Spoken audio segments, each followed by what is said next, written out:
Welcome to the Fitness Simplified podcast. I'm Brooke Davis, women's functional nutritionist and fitness specialist with Elysian Women's Wellness, and I'm here to simplify your fitness.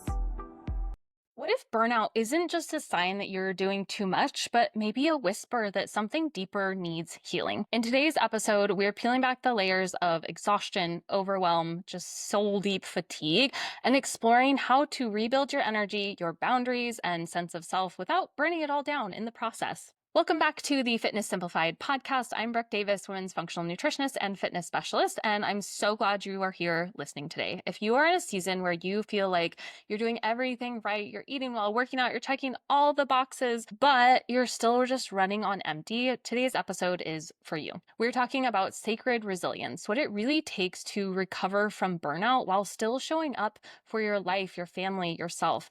And I can't think of a more powerful guest to guide us through this than Kristi Fredericks. Kristi Fredericks is a leadership coach, wellness entrepreneur, and certified Dare to Lead facilitator. She holds a master's in organization and leadership development and brings more than 20 years of experience helping individuals and teams lead with authenticity, courage, and heart. Through her company, Omnia Vincent Amor, Kristi helps people transform culture from the inside out. She's also the founder of Mellow Medicinals, where she handcrafts herbal products that nourish the body, mind, and spirit. Her work bridges science and soul, blending trauma-informed leadership, earth medicine, and the kind of real-life resilience that only comes from living it. As a full-time caregiver to her father-in-law with dementia, she knows firsthand what it means to walk the line between beauty and burnout. Kristi's mission is powerful and simple, and that is to help others heal, rise, and lead from a place of grounded love. And Kristi, hello. Thank you so much for being here. I'm so excited to chat. Thank you so much for having me. Yes, absolutely. I got to watch your part of your presentation at the Women's Leadership Conference, and it is something that I know so many people, so many women specifically need and really resonate with. I am really excited to share it with our listeners today. So let's start with your story. I am curious, what did burnout look like for you? How did you know you weren't just being tired or lazy and, looking for a way out? Tell me more about that. Tell us more about that. Yeah. So burnout for me it wasn't a sudden crash. It was like a super, super slow erosion, just years of overfunctioning, being the fixer, the strong one, the classic case of overfunctioner, right? I'm a child of an alcoholic. So, I learned early on that you hustle for your worth. You're always performing, you're always improving.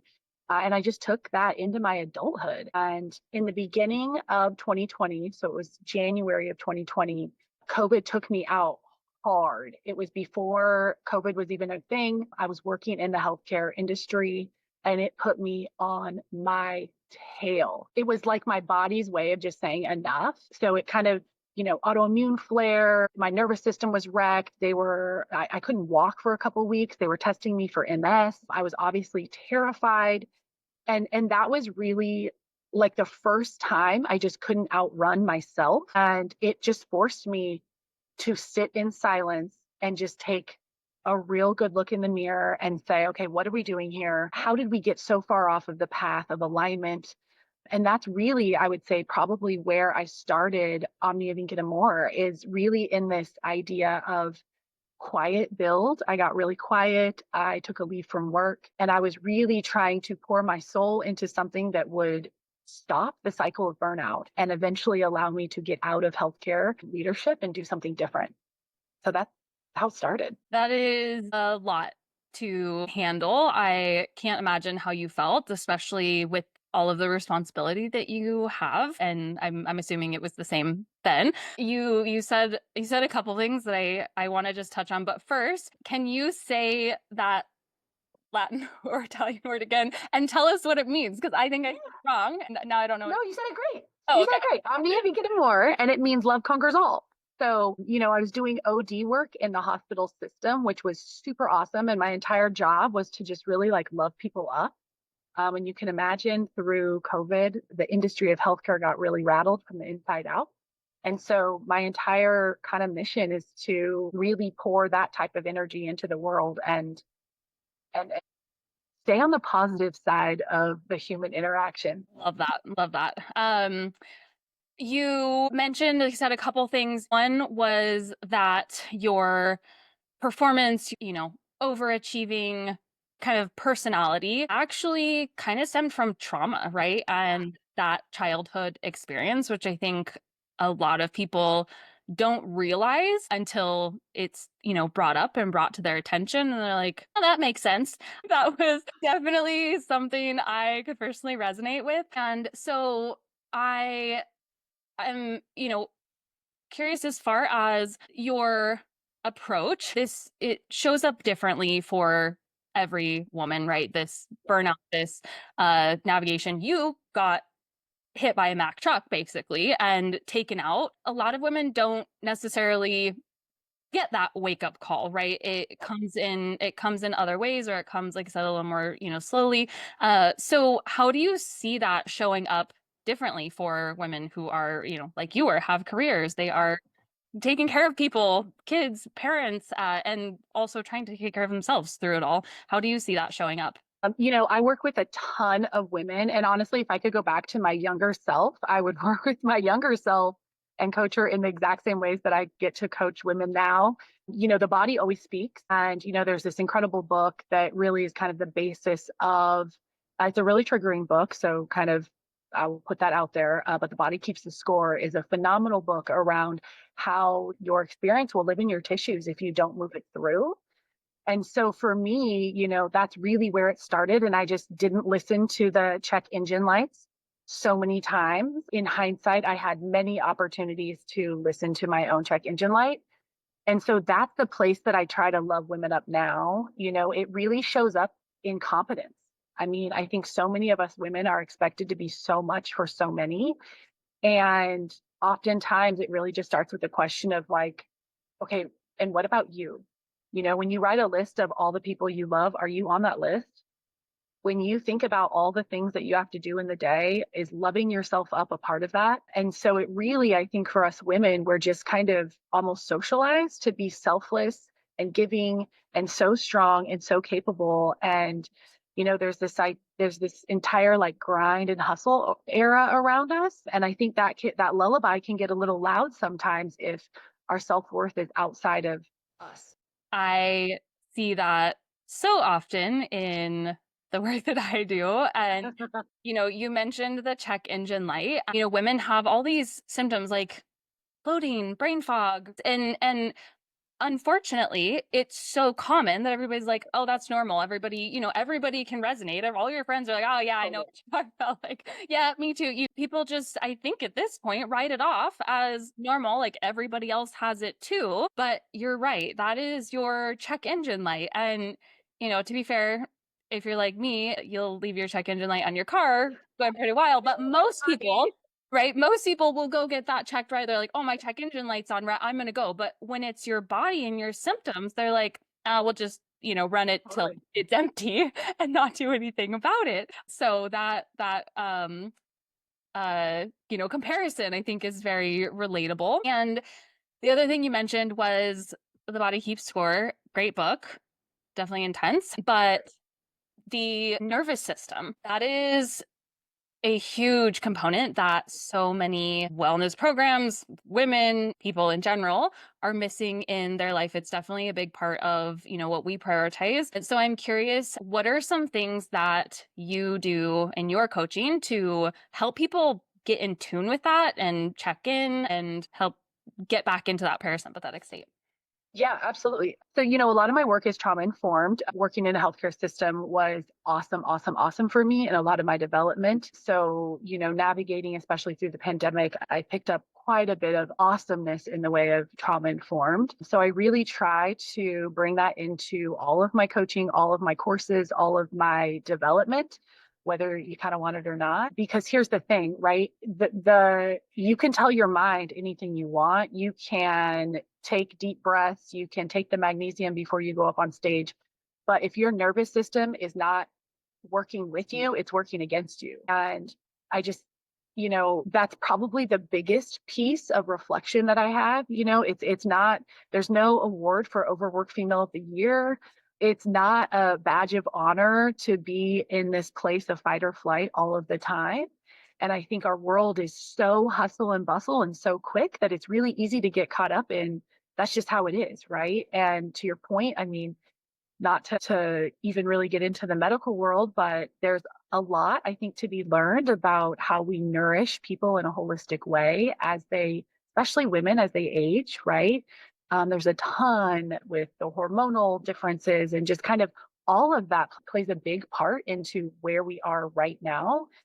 So I think it's really getting clear. It's like helping women silence the noise first and foremost, because if we can't ground into ourself and root into ourself, we certainly can't rise anywhere around us. So it's just shutting off the noise. And that could be, what does everybody else around me want? Or what does everybody else around me need? What are the expectations of my boss?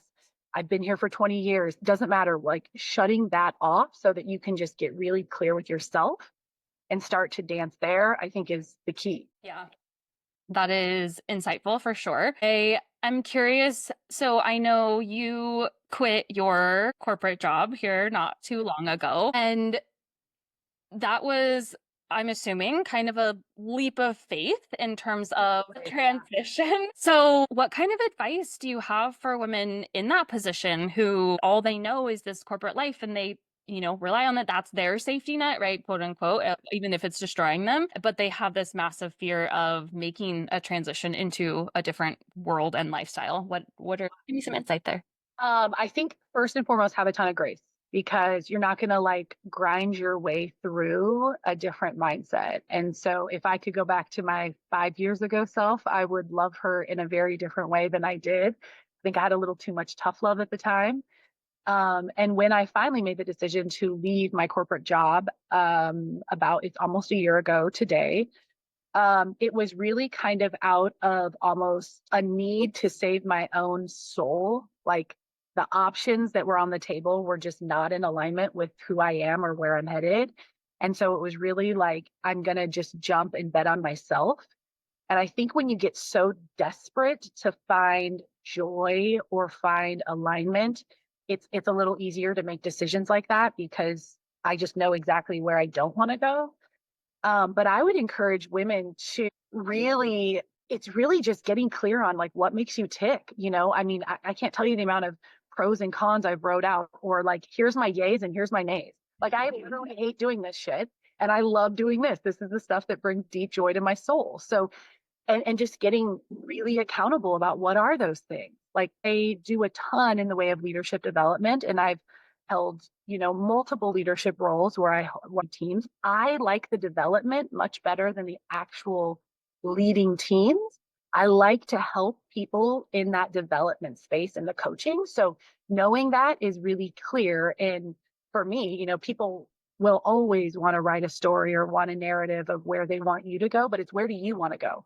And I mean, I know it sounds cliche and cheesy, but when you get put on your ass with a health crisis, you really do realize you have one go at this, like one go.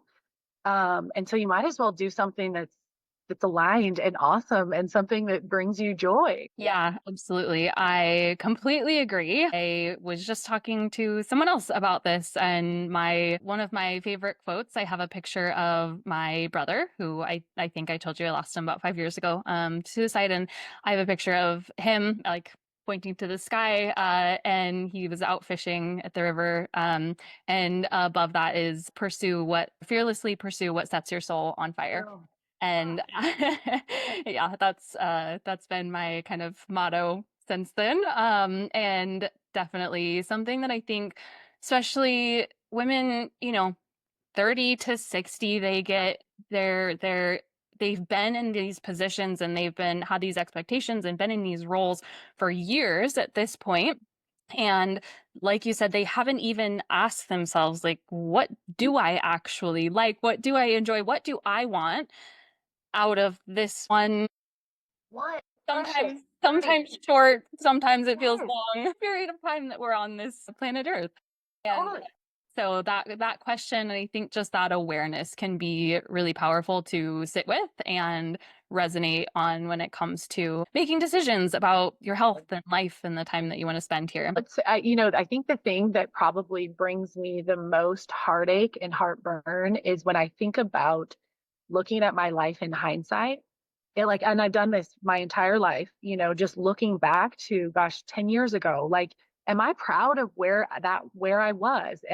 Is the 10 years from now version of me, or the 5 years from now version of me, going to be pumped with the courage that I had to take a risk, or the, love that I had to keep going back to fixing relationships that are meaningful? Or, you know what I mean? It's like, you really do have one shot. So am I going to be proud of myself when I look back? Because we get caught into, I mean, I have a bazillion roles in my life that I love dearly. And oftentimes I forget that being a human to myself and just being Kristi as a woman who walks the planet is a very, very critical piece of that. I'm a stepmom, I'm a spouse, I'm a living caregiver. I have all these other things that I do, but before that, I have to check in with myself and make sure that we're good here. You mentioned in the beginning, growing up with alcoholic parents and how that obviously plays a role. So can you talk a little bit about how that unresolved trauma, those stress responses contribute to burnout, and maybe some different ways that they actually present with people? Yeah. So I grew up with an alcoholic father who passed away when I was in my early teens. So that entire kind of journey is one of deep love, deep grief, deep trauma.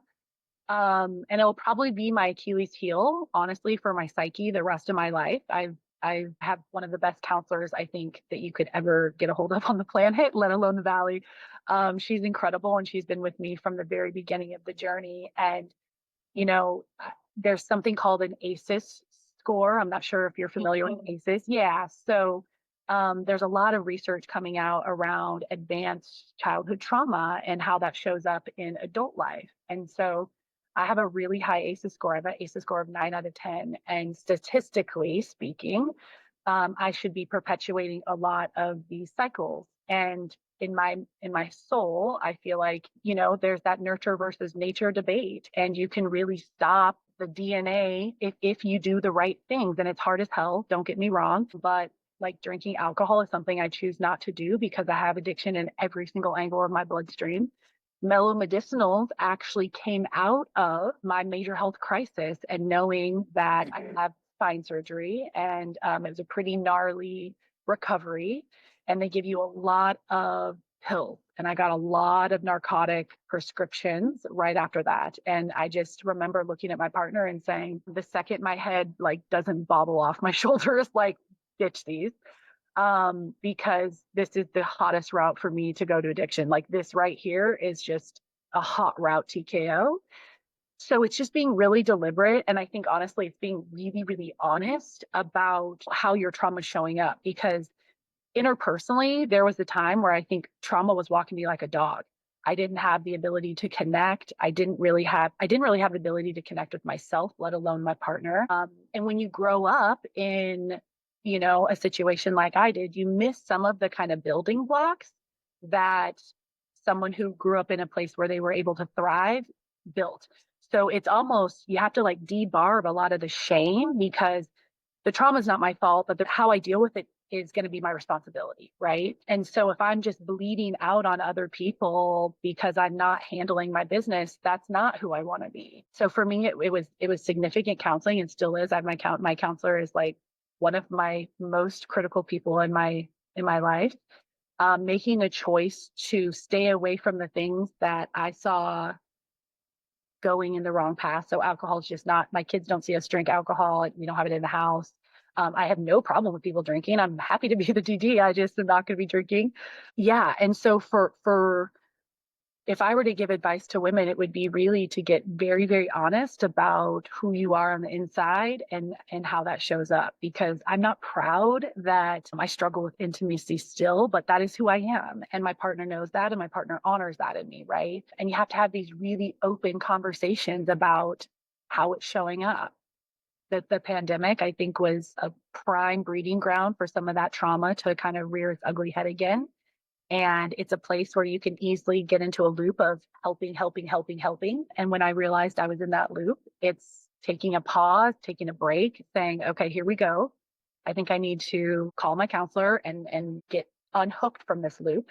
And I think you're going to have to use those tools probably your whole life. So you just get really good at your cycle of support. First things first, having support in some way, right? Having an outside perspective can be really powerful. And I think that, the education behind it. So like something, that we're talking about, just simply the knowledge that prior trauma, right? Childhood trauma can actually contribute to adulthood, negative tendencies. And I think a lot of people think of it in the context of maybe alcoholism or, let's say, bad backs or things like that, right? It comes out in so many ways, though. It's like how you struggle to communicate, especially in conflict, or when push comes to shove and you have to really get deep on your own feelings. Like I teach vulnerability, and it is so damn hard for me sometimes. It's painful.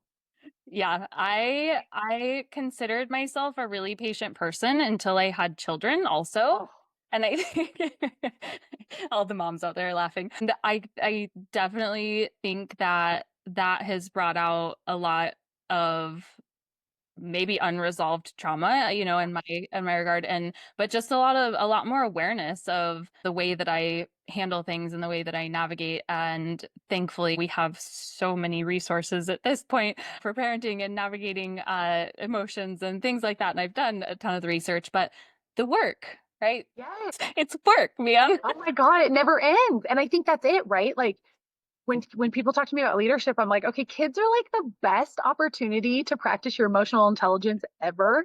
Because when they've asked you the 27th question of the day in like 2 minutes of why, I mean, you get to practice your composure, you get to practice your patience. Like having grandpa with dementia is a constant place for me to practice my love and my compassion.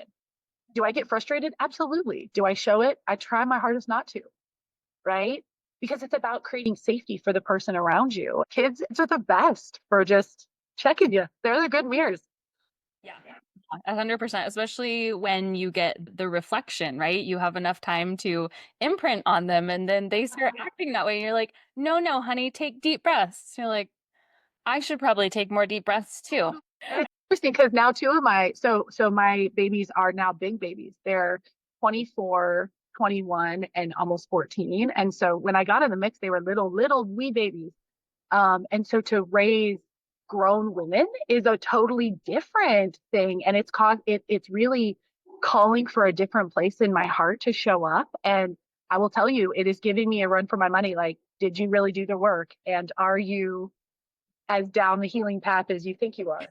I thought it was going to get easier. Dude, big kids are the best, but it's a different type. So good. And so, with your story, you were really, like I said, you basically got hit by a truck, right? You were slammed into Like on my ass, foot complete down. stop. Yep. But a lot of women in these cycles, they feel like they can't actually. So they're like, if I stop, the whole ship goes down, right? Which is ironic, right? But Really. what do you say to those women who are like, I'm everybody relies on me. I can't take a break. Yeah. So I totally said that so many times. Like I was the queen of that. Are you kidding me? And then the universe was like, okay, girl, you don't want to take a break. I'm going to help you take a break. And when my legs just basically stopped functioning, it was the most bizarre 3 weeks of my entire life and terrifyingly scary. And I think those were the places that I had to go to. Okay, so if I do come back with an MS diagnosis, my whole life changes. I like to hike, I like to camp, I like to do I was a CrossFitter at the time. Like clearly we're not CrossFitting right now. And so I think for women, I would say, what is the cost of you continuing to burn the candle like this? Because I totally get it, but you can't pour from an empty cup. And the cup will eventually become empty. And then what's that cost? When your health deteriorates right in front of you, you realize that that's actually the only thing on life that matters. Like money doesn't matter. Nothing matters but your health and then your well-being and happiness. So I wish I didn't have to crawl back from the dead like that, but it would just be getting really clear. Like, is it being present for your babies, right? Like I talk to a lot of women who have rose the corporate ladder who are now just in this spiral where they're missing their kids' games. They're not present for the, college drop-offs or whatever. They're working weekends. And it just really, all right, just take a step back. Like this is where you are, but what is meaningful for you? Like if you had a magic wand or a paintbrush and you could paint your life in whatever way you wanted, what would that look like for you? And you have to start there, and then you can just slowly but surely start to make your tweaks accordingly. In my situation right now, my partner, I have an awesome spouse, love him to death, and he's holding it down, in the stable financial place so that I can take some risks in this world. I know not everybody has that opportunity. And so I would say get really clear about what things do you have the ability to play with in your life, right? Like, you're showing up for mothering all the time. Like, honestly, this is something I talk to my girlfriends about, and I know some people think I'm whack, but a house cleaner. I'm telling you, a house cleaner is the single-handed important resource outside of my doctor and my coach. I'm not kidding. Through the pandemic, I mean, even when I was not making good money, I found a way that I would just have her, because for me, that was a way to keep my house vibey and safe. For me, there's a lot of like safety issues in my house, right? So safety is a huge piece, but it allowed me to step back and not be worried about doing the things that were going to physically just wreck my body. And I could start to get a little bit of my creativity back. So it's, you know, what are those things? Like, are your nails super important to you? Do they make you feel 100% you? Is your exercise, like, make sure you have community and sisterhood and all of those things, right? When we peel it back, most women, maybe almost every single one I can think of, is just unbalanced in those places. Like, it's been a really long time since I had a soul sister talk, or I saw my best friend, or I even laughed. You know what I mean? Yeah. It's so easy. I mean, I'm guilty myself of, putting those things off, and, I just saw a friend that, I mean, I think it's been over a year, which she lives a little bit of ways, but like, we haven't really talked on the phone, and it's like, oh, it's so good to see you. Like, your heart just feels, so when you have those visits, and it's like, oh, why don't we do this more? It's like, because we just get so caught up in this day to day, like, rush and grind. And of course, with kids, it's like a whole nother kind of rush and grind. Like, we are prioritizing other things. But I saw this, it was a reel, of course, the other day. And gosh, I'm gonna like cry. Personally, I partly do what I do because, and I, don't have a studio anymore. Like, I didn't open a gym because my kids are little. And, I had that realization of like, I want to be here for them. I'm homeschooling my 5-year-old. And, there's, of course, like, it is stressful in a whole other way. I think, I forget what the statistic is, but like stay-at-home moms have like the highest cortisol in the world. No doubt about it. But I also, obviously, I have this, career that I love, and I'm so passionate about it. And I do find myself, even though I work from home, being like, oh, I gotta work more, and but missing out. Like, I didn't have breakfast with my kids yesterday, like whatever. And I saw this, back to my point, I saw this reel that was like, the only place you're not replaceable is at home. And I was like, oh God. And like you said, just getting really clear on what your priorities actually are and what you want out of this. Like, I don't know if now that you're saying out loud, I don't know if I could have done this without having someone else in my life, like a coach and a counselor. So I guess this is a plug for coaching, because I don't know if I could have got out of my own way in the way that you're saying without somebody who was willing to tell me the hard truths that my like psyche didn't want to hear. Right. Because you know it. Your intuition knows it. The second you can get back aligned with your intuition, you know it. But we're really good at being like, oh shit, it is not the right time for this. Let me compartmentalize this for another year. Let me get the kids to school. Let me do this. Let me check this box. And to your point, it's not about that. It's about, you are irreplaceable with your most sacred people, and you should be one of them. You're on that list, right? Yeah. Yeah. I did, not to beat a dead horse, but I had like an hour and a half conversation with a client the other day. And at the end of it, I gave my conclusion of my thoughts. And, uh, she was like, yeah, she's like, honestly, if someone else was telling me this, like, that would be my thoughts too. I know, like, I know, we have this intuition, and we just so often, like you said, we'll compartmentalize that for another year. It's not a good time. It wasn't the right time for my legs to go out, let me tell you. Yeah. Yeah. We have this concept of, you prioritize healthcare or you are forced into disease care. 100%. And 1,000,000%. yeah, and that's kind of the bottom line in, every aspect, right, of mental health, physical health, all of the above. So now that we've gone over that, do you have any daily, weekly rituals that you swear by outside of, you mentioned your counselor, having, your people on hand, but that you use consistently to get you back to center mentally? This is going to sound so hippie, but it's so true. There was a moment in time where I literally was just grinding so hard in the corporate space that I like don't even know if I was cognizant of time or like my surroundings. And I remember probably 6 weeks after I like stepped back and just really stepped back, I could hear the birds chirping. And I was like, oh my God, have the birds always been chirping? Or like, did they just start chirping? And so I am very aware that, your nervous system is soothed by birdsong for bazillions of years. That's Mother Nature's way of saying, like, you're safe, babe. You're where you're supposed to be.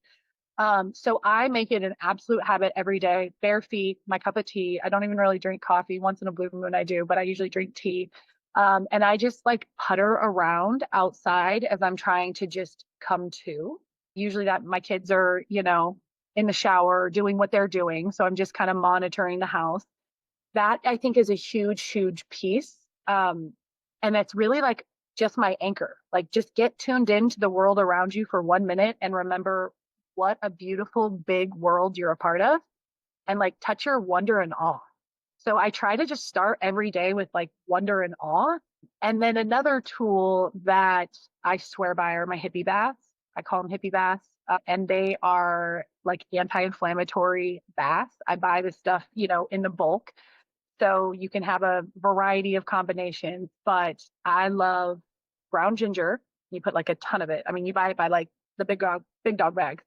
So, like a cup of ground ginger and then magnesium flakes, which are really yummy. They just like soothe your whole body. You just feel like a big old hug. Cup or two of that, some bentonite clay if I have it, some baking soda sometimes if I have it, some essential oils, and just really like shut the day down. That's my transition between all the crazy stuff I do during the day and then just trying to come back home to myself before I settle in.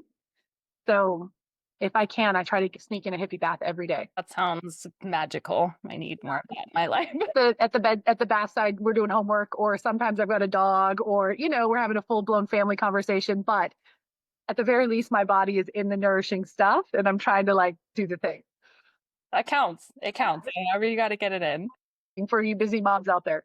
Yeah, I love it. So those are two really great things, but they are, like you mentioned, kind of returning to center. So if somebody is just like completely lost, they're disconnected, right? Burnt out already, they feel stuck. I like to say feelings aren't facts, but they feel stuck. What is one step that they can take to get back to loving themselves, reconnecting, and moving toward, finding a center? I mean, I know this sounds, I just keep going back to authenticity because authenticity looks so different for all of us, right? Like at my bare soul, I'm just this little hippie mama who likes to be outside tending to her plants and herbs and like loving the neighborhood kids and like baking for my family. That's like who I am. And I love to just pour into other people. So for me, everything around me is built in that. Some people, like for you, like I can imagine if you did not have your daily exercise and your ability to just have the free space that you do, like you would not feel like yourself, right? My best friend is the craftiest person I've ever met in my entire life. And if that girl does not have some craft project, at least 5 of them going on her table, something's wrong with her. Like mentally, she's not right. Like if I go to her house and her table's not crafting, she's not in the right headspace. So it's like, it's just knowing who you are and like honoring it, like letting your little freak flag fly at 100 proof. And I'm weird and I know I'm not everyone's cup of tea, but that's okay because I'm my cup of tea. And so it's just what is it for you? And I mean, it's something totally different for all of us. And so I guess I just go back to authenticity, silencing the noise, whether that's a walk in the park, whether that's a cry to your girlfriend, like, oh my gosh, how many times have we called the bestie and just been like, midlife is jacking me up here. Can we sit in a garden and cry somewhere, and sometimes you just got to do it. But It's who are you in here, not out here. And then what? Then what is what I would say, authenticity. Yeah. So just coming back to finding. Yeah, because it's not an act, right? It's like it's an honoring. And I think a lot of the time we want to act our way out of burnout and we're not going to do it. It's really the slow unwinding of what we've become and the re-evolution of what we're becoming. It's more like philosophical than just behaving. It's retuning, realigning. Yeah, that's good. We're gonna end on that. It doesn't get better than that. So you have also Mellow Medicinals.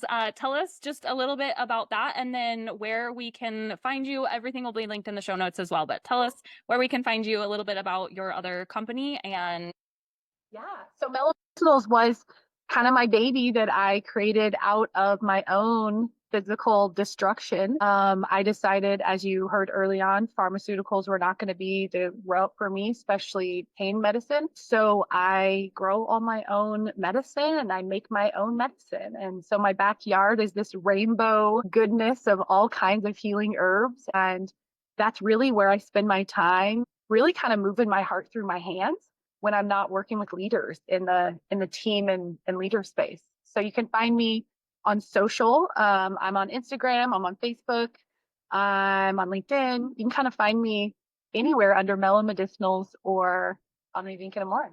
Thank you, Kristi. That was amazing. So good. And a message that I know so many people need to hear, whether they want to or not. And I hope everyone got a lot out of that. So thank you so much. Thank you for having me.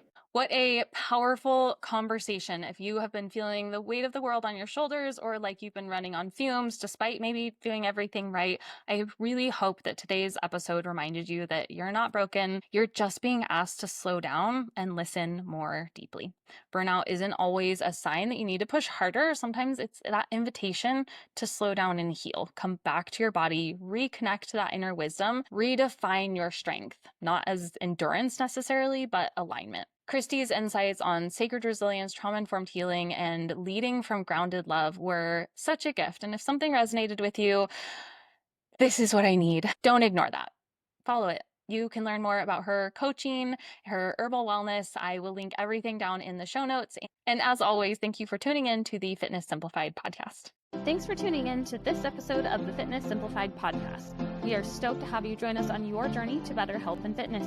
If you have any questions, suggestions for future topics, or just want to chat, feel free to reach out to us on Instagram at Brooke_Elysian and Facebook linked in the show notes, or via our website, ElysianWomen'sWellness.com. If you enjoyed what you heard today, we would be thrilled if you could take a half second to leave us a 5-star rating and review. Not only will you be helping others find our show, but you'll also be entered into our monthly $100 giveaway for new reviews.